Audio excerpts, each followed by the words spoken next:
नमस्ते बच्चों, सुप्रभात।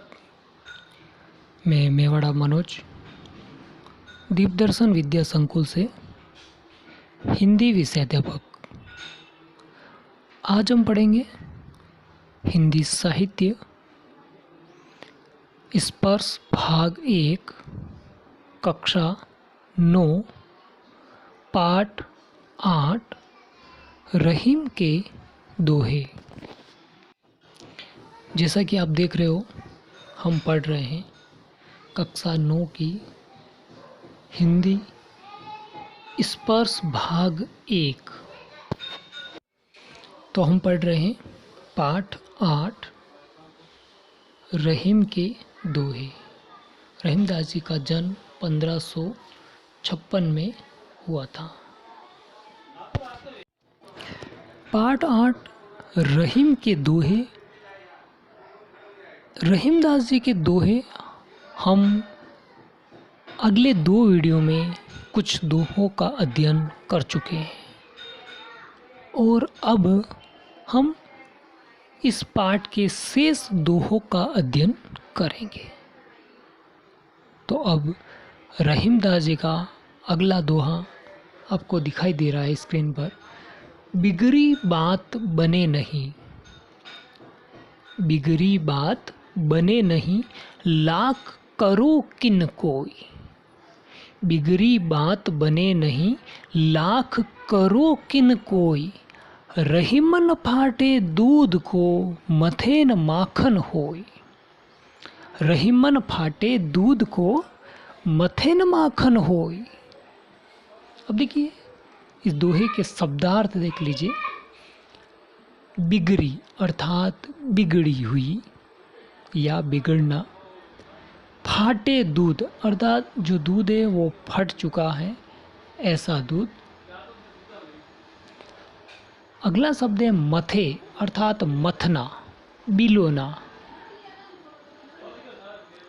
अब इस दोहे का भावार्थ, इसका अर्थ, इसकी व्याख्या समझ लेते हैं हम कि रहीमदास जी इस दोहे के द्वारा जन समुदाय को क्या बताना चाहते हैं, क्या सीख देना चाहते हैं।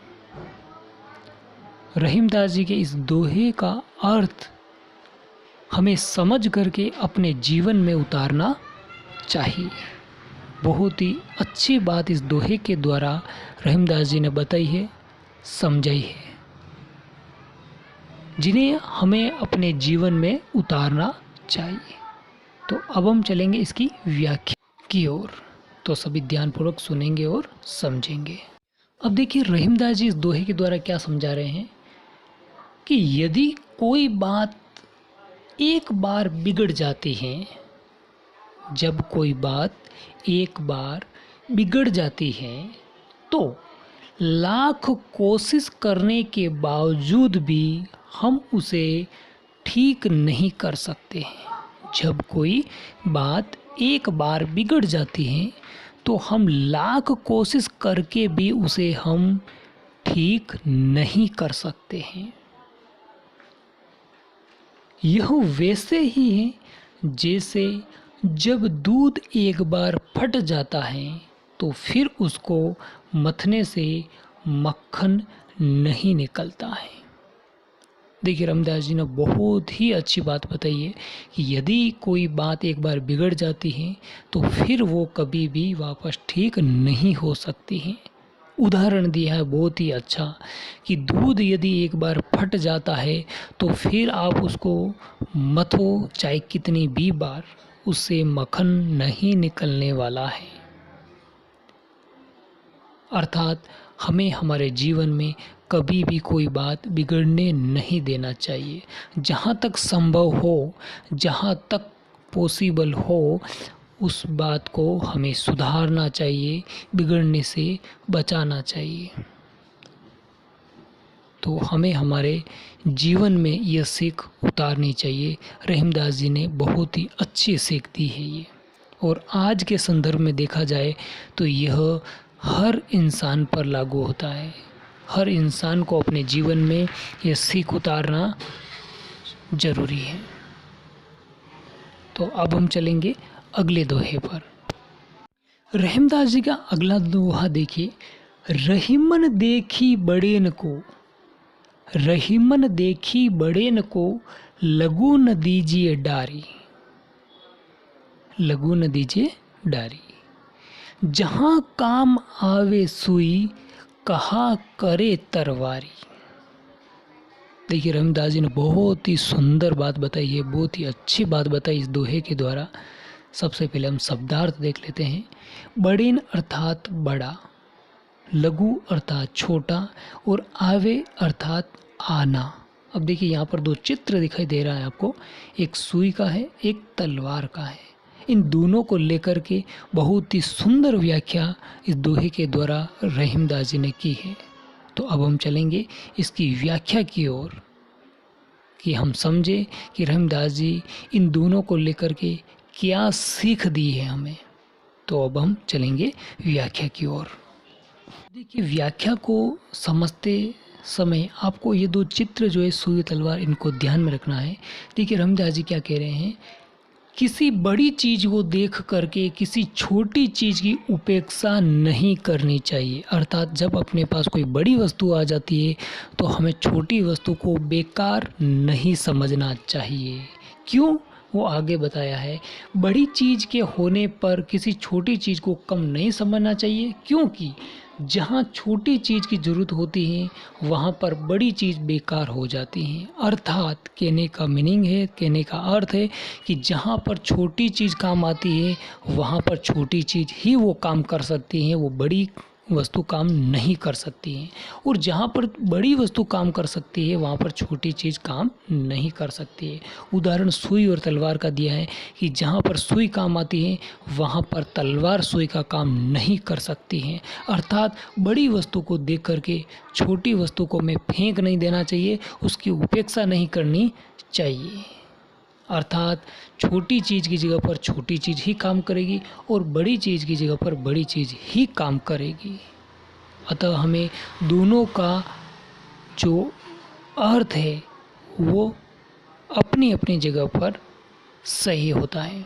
अतः हमें किसी भी वस्तु की उपेक्षा नहीं करनी चाहिए। रहीमदास जी ने यहाँ पर यह हमें बताया है। अब हम चलेंगे अगले दोहे की ओर। अब देखिए रहीमदास जी का अगला दोहा, रहीमन निज संपत्ति बिन कौन विपत्ति सहाय, रहीमन निज संपत्ति बिन कौन विपत्ति सहाय, बिनु पानी जो जलज को नहीं रवि सके बचाए। बहुत ही अच्छा दोहा बताया गया है। पहले हम इसके शब्दार्थ देख लेते हैं। निज अर्थात अपना, विपत्ति अर्थात विपत्ति, समस्या, सहाय अर्थात सहायता, जलज अर्थात कमल, जो जल में जन्म लेता है उसे हम जलज कहते हैं और वो है कमल, रवि अर्थात सूर्य। देखिए रहीमदास जी इस दोहे में क्या समझा रहे हैं, जब आपके पास धन नहीं होता है तो कोई भी विपत्ति में आपकी सहायता नहीं करता है। यानी कि आपके पास अगर पैसा नहीं है, दौलत नहीं, तो कोई भी आपकी मदद नहीं करेगा। ये शाश्वत सत्य है इस कलयुग का। आपके पास अगर पैसा नहीं है, धन नहीं, तो आपकी कोई भी मदद नहीं करेगा, कोई भी सहायता नहीं करेगा। ये वैसे ही है जैसे यदि तालाब सूख जाता है तो कमल को सूर्य जैसा प्रतापी भी नहीं बचा सकता है। अर्थात यदि तालाब का पानी सूख जाता है तो सूर्य जैसा प्रतापी भी उस कमल को नहीं बचा सकता है। ठीक उसी प्रकार यदि आपके पास पैसा नहीं है, दौलत नहीं है, तो कोई भी आपकी मदद नहीं करेगा, कोई भी आपको बचाएगा नहीं। अतः आज के समय में पैसों की जो वैल्यू है, जो कीमत है, वो सबसे अधिक आंकी जाती है। तो अब हम चलेंगे अगले दोहे की ओर। अगला दोहा देखिए, रहीमन पानी राखिए बिनु पानी सब सून, रहीमन पानी राखिए बिनु पानी सब सून, पानी गए न उबरे मोती मानुष चुन।